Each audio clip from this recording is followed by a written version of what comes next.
Pakistan super league के 11वें addition की तैयारियां उरूज पर हैं और चूंकि 10 साल मुकम्मल हो गए थे तो तमाम टीमों ने अपने कॉन्ट्रैक्ट्स रीन्यू करने थे और मुल्तान सुल्तान्स जिनको रीन्यू की ऑफर ही नहीं की गई उनको छोड़कर बाकी 5 franchises Peshawar Zalmi, Lahore Qalandars, Quetta Gladiators, Karachi Kings और इस्लामाबाद यूनाइटेड ने अपने कॉन्ट्रैक्ट से नई अमाउंट पर रीन्यू कर लिए और फ्रेंचाइज के राइट्स अगले 10 साल के लिए भी होल्ड कर लिए।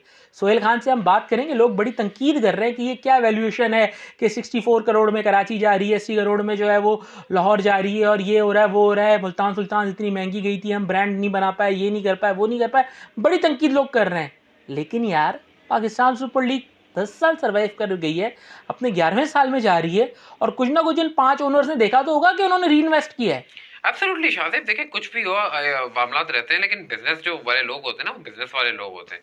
और इस बात की मुझे बहुत खुशी है कि जिन 5 टीमों ने पीएसएल को शुरू जिनकी वजह से हुई, वो मेन 5 टीमें मौजूद हैं, और जो नहीं है वो नहीं है, छोड़े उनको। लेकिन जो हैं वो आप देखेंगे। देखिए, मैं ये नहीं कहता कि हर चीज़ परफेक्ट नहीं है, बहुत सारे मामलात होते हैं, चलते रहते हैं। लेकिन अगर मैं आपको 2-3 मैं आपसे सवाल पूछना चाहता हूँ, मुझे अब ये बताएंगे। देखें, आईपीएल से किसी लीग का कोई मुकाबला नहीं है, फाइन। लेकिन आप मुझे ये बता दें, सिंपल था, कि अगर मैं ILT20, दी 100, CPL और SA20 और MLC, इन 5 लीग्स में से सारे आईपीएल ओनर्स को निकाल दूं, तो आप मुझे बताएं कि ये लीग्स कहाँ खड़ी होंगी? सस्टेन नहीं कर पाएंगी, सस्टेन ही नहीं कर पाएगी ना। तो आप मुझे बताएं कि बड़ी लीग्स थी यार, श्रीलंकन लीग थी, वो कनाडा की लीग थी, यहाँ वहाँ की लीग थी, कहाँ सस्टेन कर पाए? बिल्कुल। तो पीएसएल तो उसके बावजूद भी सस्टेन कर रहा है ना, सर्वाइव कर रहा है, सस्टेन कर रहा है। सारे हमारे अपने जो इन्वेस्टर्स हैं वो मौजूद हैं। अब ये जरूर बात करें कि सारी लीग हमसे आगे निकल गई, ये लोग बात बिल्कुल ठीक है, लेकिन क्यों निकली? और सब में आईपीएल के ओनर्स मौजूद हैं। आज इंडियन क्रिकेट बोर्ड ये ऐलान कर दे कि ये ओनर्स कहीं और नहीं जा सकते, कोई लीग सर्वाइव नहीं कर पाएगी, फिर कोई लीग चला के देखे तो मैं मानूं बहुत मुश्किल है। मैं ये नहीं कहूँगा नहीं चला पाएंगे, लेकिन बहुत मुश्किल है। अभी मैं छोटा सा एग्जांपल देता हूँ। बीपीएल में अभी तक आप देखें कि 19 दिसंबर से या जो भी मामला हैं, लास्ट मोमेंट पे टीमें ऐड हो रही हैं और पैसों के मामलात हो रहे हैं, कुछ प्लेयर अनाउंस होते हैं फिर गायब होते हैं। तो अभी भी बांग्लादेश क्रिकेट बोर्ड वाले कह रहे हैं, भाई अगर पैसे नहीं दोगे तो हम खुद ओनरशिप ले लेंगे, ये हो जाएगा, वो हो जाएगा। कभी इस तरह के मामला तो पीएसएल में नहीं आए, मतलब उस तरीके से। तो पीएसएल स्टिल कभी किसी खिलाड़ी से कोई ऐसी बात नहीं हुई। पीएसएल देखें, स्टिल जो है हमें खुश होना चाहिए, हमें बिल्कुल नहीं। मैं इस बात को मानता हूं कि शायद बेहतर चीजें हो सकती थी, क्राउड बेहतर हो सकता था, ग्राउंड बेहतर हो सकते थे। तो मैं फिर ये भी तो बोलूंगा ना कि टीमों की मार्केटिंग भी तो बेहतर हो सकती थी ना। फिर कुछ टीमों को शायद वो करनी चाहिए थी मार्केटिंग उस तरीके से। तो बात सिर्फ ये है कि शायद डिबेट होती भी हो, बात ये कि डिबेट होनी चाहिए थी, डेफिनेटली होनी चाहिए थी। लेकिन इन सारे इश्यूज को साथ में अगर हम रखें भी तो एक चीज फिर भी हमें नजर आती है कि आपका प्रोडक्ट जिस भी तरीके का है, आपका प्रोडक्ट सक्सेसफुल है क्योंकि आपके मुल्क में स्टेबिलिटी नहीं है। ऊपर गवर्नमेंट चेंज हो जाती है, नया पीसीबी का ऐड आ जाता है, सारी की सारी पॉलिसियां तब्दील हो जाती हैं, उसके बावजूद आपकी ये लीग सर्वाइव कर रही है। यार आपके डॉलर्स इन्फ्लेक्शन कितनी है, इन्फ्लेक्चुएशन आपकी जो है वो डॉलर्स की कमी पेशी, ये वो चीजें कितनी चेंज होती हैं। आपके पास कोई एक आपके पास कंटिन्यूटी में पॉलिसी है, उसके बावजूद आपकी लीग ब्रांड बन चुकी है। और अभी मोहसिन नकवी साहब ने बड़ा जबरदस्त एक ऐलान भी किया था जब टीमों के हमने देखी चीजें, उसमें एक और ऐलान भी मैंने देखा जो मुझे बड़ा अच्छा लगा कि जो भी टीम अच्छी डेवलपमेंट, प्लेयर डेवलपमेंट और ओवरऑल क्रिकेट के डेवलपमेंट के लिए अच्छा काम करेगी, उसको भी $2 लाख दिए जाएंगे। अच्छा, ये प्राइस मनी के अलावा है, ये ओनर्स के लिए इनिशिएटिव है। बिल्कुल। देखें ना, ये भी तो एक फ्रेंचाइजीज का भी उतना ही रोल है ना। ये तो वही सारी बात है, हर चीज तो आप पाकिस्तान क्रिकेट बोर्ड पे नहीं डाल सकते ना। देखें, लाहौर कलंदर्स को हम अप्रिशिएट करते हैं, सबको ही अप्रिशिएट करेंगे, सब अपने तौर पे करते होंगे कहीं ना कहीं, लेकिन हाँ, लाहौर कलंदर्स का कहीं ना कहीं नजर आता है, पेशावर ज़ल्मी का हमें कुछ चीजें नजर आ रही होती हैं। ये चीजें अगर होंगी तो क्रिकेट की डेवलपमेंट में इनको इन्वेस्ट करना चाहिए, डोमेस्टिक क्रिकेट की तरफ भी टीमों को आना चाहिए, पीएसएल के अलावा भी। ये तब तो फिर टीमों का अपना भी कुछ जिम्मेदारियां बनती हैं, मैं समझता हूँ।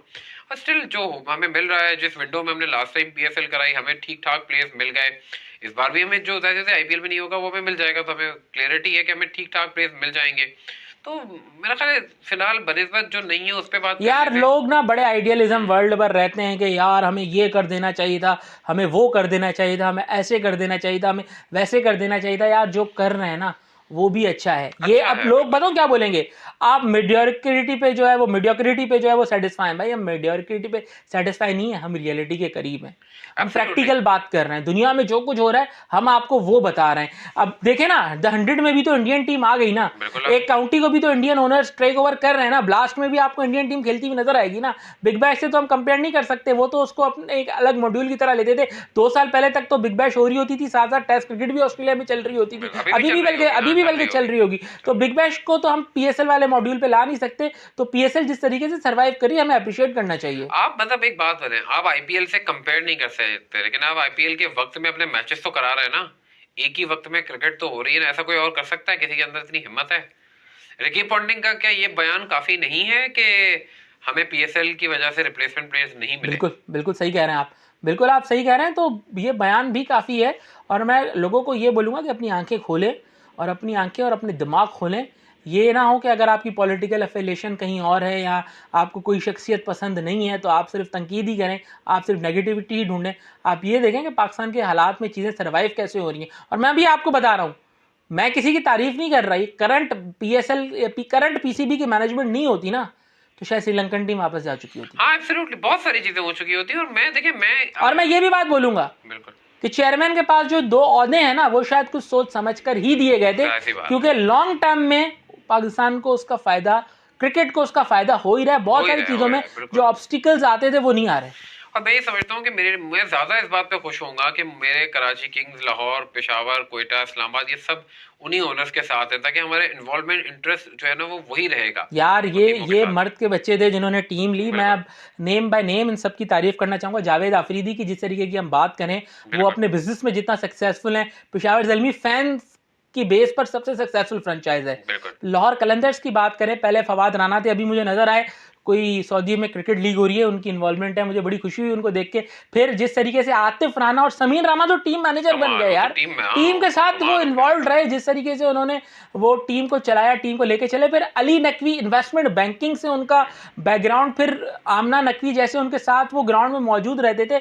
उनकी फ्रेंचाइज इस सीजन से पहले मोस्ट सक्सेसफुल फ्रेंचाइज थी। फिर इन 3 के बाद अगर मैं बात करूं नदीम उमर की, यार एक टीम का ओनर, एक इतनी बड़ी पोजीशन पर बंदा, और उसके बाद वो डगआउट में बैठ जाए और वो कहे मैं टीम के मामला खुद चलाऊंगा, और वो चलाना डिजर्व भी करते हैं।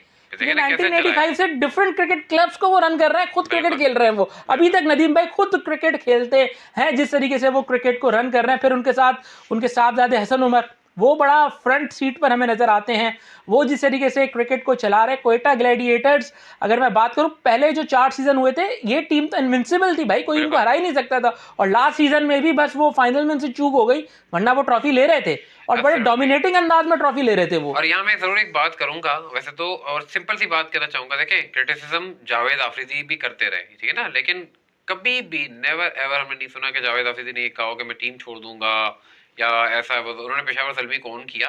तो भाई क्रिटिसिज्म के बावजूद पॉजिटिव क्रिटिसिज्म के साथ भी आप टीमें रख सकते हैं। सलमान इकबाल की बात की जाए, सलमान इकबाल ने जिस तरीके से पिछले साल आके पीएसएल को डिफेंड किया जिस तरीके से उन्होंने आके बात करी पाकिस्तान सुपर लीग के हवाले से, और जब ये लीग खरीदी जा रही थी तो सबसे बड़ी बोली किसने लगाई? जब इस लीग में पहली बार टीम खरीदी जा रही थी, सबसे बड़ी बोली किसने लगाई? सलमान इकबाल।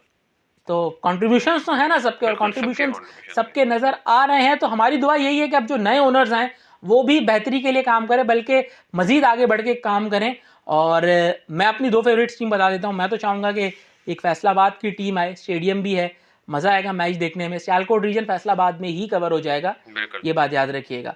और दूसरी जो टीम है, मैं तो एटलीस्ट, क्योंकि मैं कराची से हूँ, मैं चाहूँगा कि इंटीरियर सिंध से मेरा ताल्लुक है, एक टीम इंटीरियर सिंध की होनी चाहिए, हैदराबाद की टीम। और मैं इस बेस पे कह रहा हूँ कि आप जो ये बात करते हैं ना टैलेंट, तो मैं आपको गिनवाता हूँ। नुमान अली, काशिफ भट्टी, अभी हमने साद खान की बात की, शर्जील खान की हमने बात की, अजीम गुम्मन की बात की, रिजवान अहमद की बात, रिजवान महमूद, यंगस्टर्स की मैं बात कर रहा हूँ, रिजवान महमूद। अभी जो आसिफ खान जो उधर खेल रहे हैं यूएस में, किंग्समैन की तरफ से खेल रहे हैं, वो कहाँ का प्रोडक्ट थे?